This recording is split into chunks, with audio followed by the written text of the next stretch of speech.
I'd now like to ask Todd Offutt, who is Commander U.S. Coast Guard. He's the officer in charge of the Maritime Liaison Office in Bahrain, Male, where he facilitates the exchange of information between the U.S. Navy, the 25-nation Combined Maritime Forces, and the commercial maritime community. The support to the maritime community that is given by Male spans more than a dozen nations, stretching from the Horn of Africa through the Arabian Gulf and into Central Asia. Before becoming commander of Male, officer in charge of Male, Commander Offutt served as the Coast Guard's Chief of External Coordination for the Office of Budget and Programs at CG Headquarters, where he oversaw reports and responses to the US Congress, Homeland Security, and the Government Accountability Office on search and rescue, maritime safety and security, and other matters. In 2010, during the response to the Deepwater Horizon oil spill in the Gulf of Mexico, he was Chief of Intergovernmental and Legislative Affairs to the National Incident Commander, Tad Allen. Todd is going to talk to us today about the maritime security issues of the region. Todd, over to you. Thank you, sir.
Good afternoon.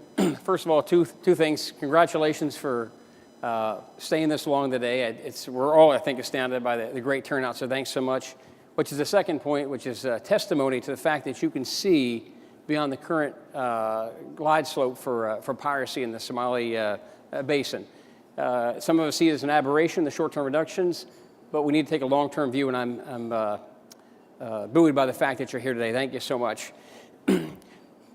I'm going to talk to you, as the gentleman here said, about kind of the broader security issues today. We've got a great lineup here, an outstanding lineup to talk about piracy, and they're going to fill you in very well on piracy. I will touch on it because that's what Deb signed me up several months ago to do, but I really want to talk to you about the larger and the broader issues of maritime security.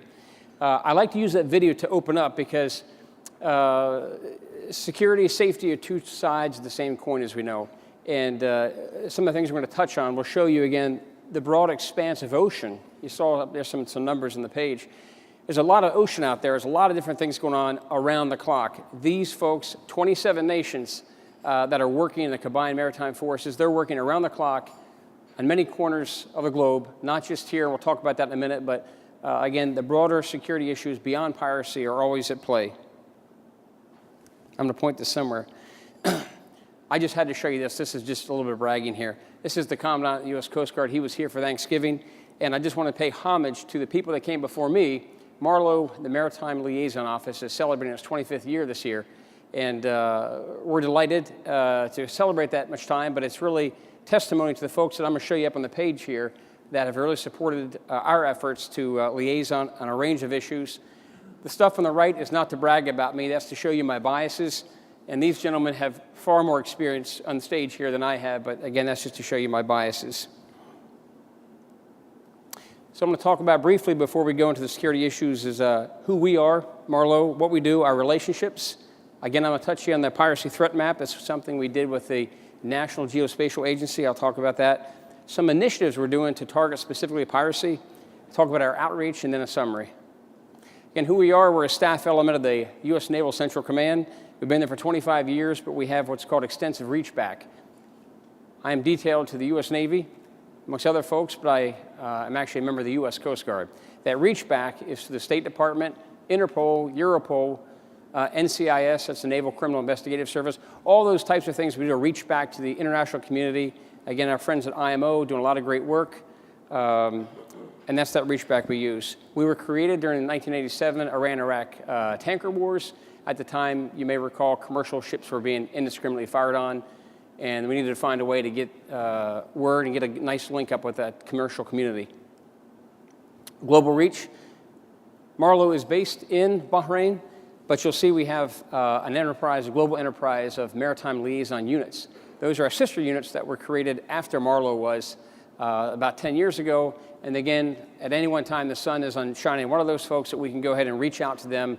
This issue of security, piracy is not unique to the Somali Basin. Ships travel the globe, and we are able to keep contact and support them in a global way. Again, what we do is we're a conduit for information to the commercial maritime community.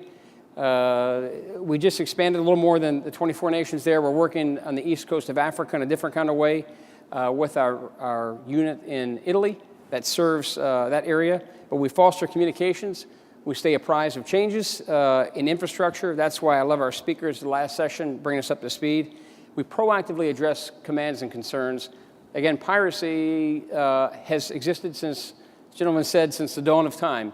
But there's always other issues that are developing, and we're always trying to stay one step ahead of those maritime security issues. And then we serve as liaison on a variety of contingencies outside of safety and security. I'll talk to you in about a minute. These are some of those issues. We work commercial vessel safety, port safety and security, of course, piracy, maritime crime, and illicit trafficking. That we do primarily through the Naval Criminal Investigative Service. Terrorism, medevac, you saw one of the videos there. Something we do, a gentleman came up to me this morning and said, I want to thank you for search and rescue we had assisted on Diego Garcia. These things happen around the clock. It's not just our forces. Again, it's the 27 nations that make up the combined maritime forces. We work on issues of safety of life at sea, naval exercises, aids to navigation, and environmental response and protection. I'm not sure if this slideshow will talk to you about the Stolt Valor, but that's something we worked to prevent a spill about 6 or 8 months ago. I'm not going to read all these folks, but these are relationships. These are people we work with all the time. Some notables on there, of course, our friends at EU NAVFOR, the Marine Safety Center, Horn of Africa, our friends at the NATO Shipping Center, and a whole host of other folks on the screen there. You can't read that, I know, from where you sit. I realize that. Just know there's a lot of people at any one time that we're always talking to support the types of operations, safety and security-wise. It's a prelude to the fact every year we have an annual conference in Dubai. This year in 2013, we're doing something a little bit different. We're going to couple up with the 3-star NAVCENT and hold an event in June and July. It's at Maritime Infrastructure Protection Symposium. If you're on our bang list of 2,500 companies a week, you'll get it. If not, see me afterwards. I'll hook you up for that. And then we host regional forums in 2013 that's around the area to get out to see people in a better way. Today's subject is not on crisis management, but for us, we picked that in 2012 to speak to people about various crises. It just so happened after we did that, a week later was the Costa Concordia and a whole host of other issues that came on. I'm going to touch just on crisis, again, because it is our theme for the year. Crises happen all the time. Again, Costa Concordia, oil spills. This is in the Arabian Gulf, but there's purposely, I'm not telling you where that is.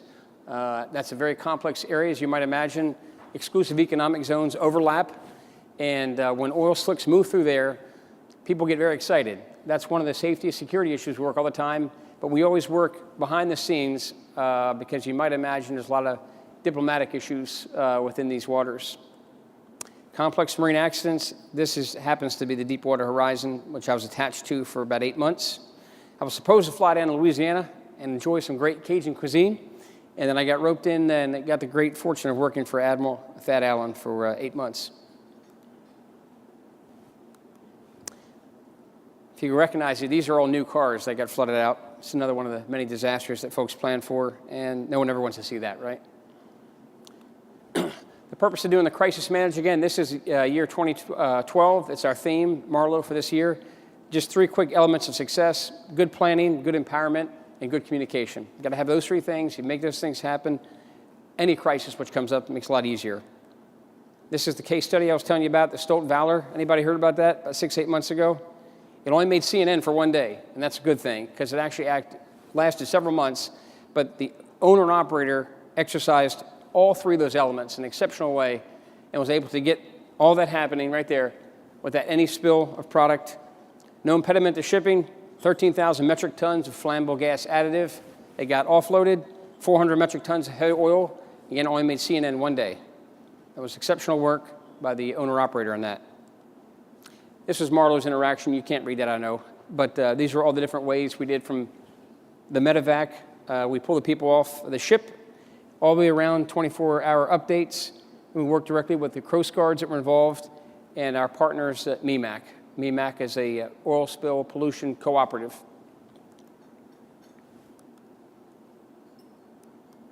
Okay, so the subject we're talking about, right? Maritime security and piracy. I don't know if anybody's seen this. It was in our newsletter about 3 or 4 months ago. We put together this threat map with, again, a National Geospatial Agency. There was previously one on the internet, which a college student put together, and I contacted him. I said, man, that's exceptional work. Can you send me the data? And he had kind of homogenized the data, and so we really couldn't recreate that. So we went and replotted all those to try to find out what the influences were and how we could affect piracy. And in the course of doing so, we came up with a 10-year piracy threat map that helps us go back to the 27-nation combined maritime forces and say, look, when you move forces here, here's how piracy can react and respond to that. And I'll show you that right now. Okay, so this is 2001. 02. 3. 4. You're going to see a change in a minute. 5. Anybody notice anything? 6. 7. The green dotted line, by the way, is the previous year. 8. There we go. 2009. 2010. 11. So what you see is this branching out, this pushing out, and I'm going to talk to you in a minute about what we're doing to knock that back close to shore again. There are certainly some landside things that particularly EU NAVFOR are doing. I can touch on that, but in the course of doing that, we learned some things, and that's what this is. Now, we're going to have a presentation tomorrow for the DNV Technical Committee. We're going to go through this piece here. The gentleman, Roberto, brought up some great points, but what we do is we put this compilation together based upon all the debriefings that happened aboard pirated vessels which were released. NCIS, Naval Criminal Investigation Service, they go on board, they talk to the crew, they debrief them, and then there's a number of pirates, as you know, they're incarcerated right now. They go and they interview all them, then they take the evidence which is off board. They did that, they gave us about that many reports. We obviously can't post it on our website because it includes a lot of personal information, includes ship owner information, all that kind of information.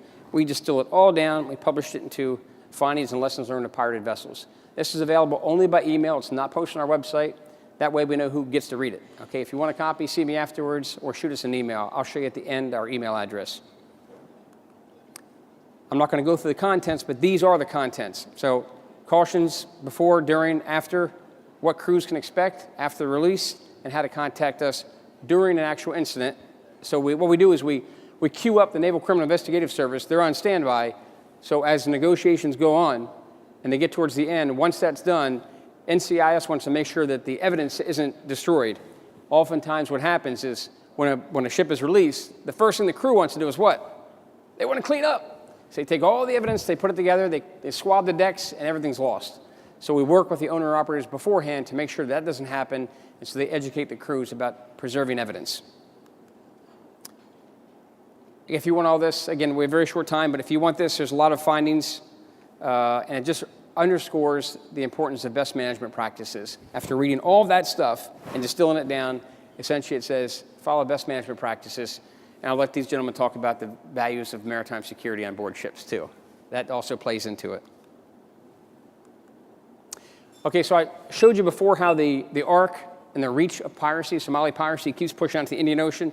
This is a joint effort we started about 10, 11 months ago with our colleagues at the Marine Safety Center and NATO Shipping Center to put together what's called a Dowell Initiative. Long story short, the reason the pirates are pushing out is because they had these motherships. And so the way to cut the legs off of them and push them back shore was to get rid of these motherships. And Dowells are the primary reason or the primary vehicle they use to push out farther and farther from shore. So one of the things we've done, and about 2 months ago, we put this best management practices, or BMPD, D being for Dowell. It's a very simplified best management practice that tells Dowell operators what to do to deter pirates, report them, all that good stuff. And it's in 4 languages, so it actually gets to the end user. So takeaway is we work in all those different areas. We leverage an extensive network relationships, public, private sector, non-government organizations, military forces, to a lot of on-water contingencies. Not a one-trick pony. We're not just talking about piracy. We're talking about many aspects of on-water activities and contingencies. Here's information if you want to do it. Marlow News, we push out every 2 months. That's the top one. That's kind of in-depth information. We generally report on things that are not being covered by the mainstream media. So things that are not being picked up, you'll see us read on there. A weekly piracy and threat summary we call PATS. It's the second one down. That's pushed out by email. Third one down is maritime advisories. Those are things that happen like right away, and we get the information out right away. We put that on a one-page bulletin. We push that out to about 3,000 companies we have on a short list. And the bottom there, that's actually the front cover of the findings of fact and lessons learned of pirated vessels. Our refresh is coming out in January 2013, our annual update to that. You can always follow us on Facebook. And my voice is about to go out because I just spent the week before last sailing down through the Suez Canal and Red Sea. So I apologize if I sound like a girl right now. Thank you so much. Thank you, sir.